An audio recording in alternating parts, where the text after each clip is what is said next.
Bismillahirrahmanirrahim. Assalamualaikum warahmatullahi wabarakatuh. Perkenalkan, saya Zainul Lubis. Saya akan menjelaskan tentang kesalahan-kesalahan yang ada ketika penyuntingan naskah berita.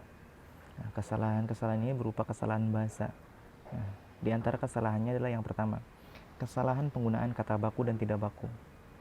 Penggunaan kata yang tidak baku dalam suatu karangan dapat merusak kesempurnaan penyajian yang dimaksud dan tujuan dari penulisan, sekaligus juga mengukur kekayaan kosakata seseorang.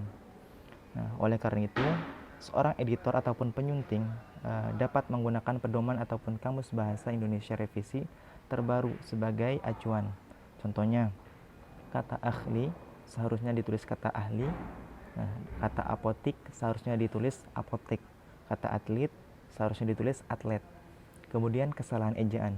Di bagian ini, penyuntingan yang dilakukan meliputi koreksian penggunaan huruf kapital pada judul, gelar seseorang, nama kota, penggunaan imbuhan, kata depan, lambang, angka, dan lain-lain.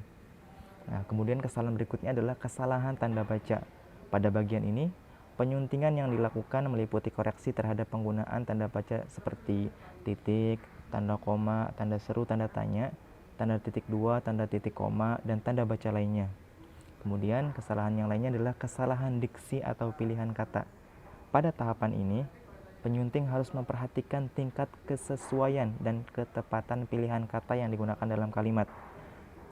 Biasanya penyunting dapat mengganti kata yang tidak padu dengan kata yang lainnya yang dirasa lebih sesuai untuk digunakan. Kesalahan selanjutnya adalah kesalahan struktur. Di bagian ini, penyunting dapat memperhatikan keterpaduan, kelogisan, tingkat ambiguitas, dan struktur kalimat teks karangan. Apakah kalimat yang digunakan sudah sesuai dengan aturan yang berlaku atau belum? Dalam hal ini penempatan subjek, predikat, objek, pelengkap, keterangan yang harus dipastikan tepat atau tidak tertukar. Kesalahan yang terakhir adalah kesalahan konjungsi atau kata hubung.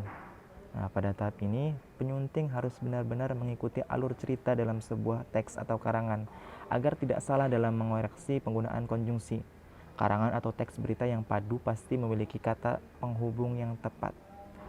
Mungkin itu saja yang dapat saya jelaskan, kurang lebihnya mohon maaf. Assalamualaikum warahmatullahi wabarakatuh.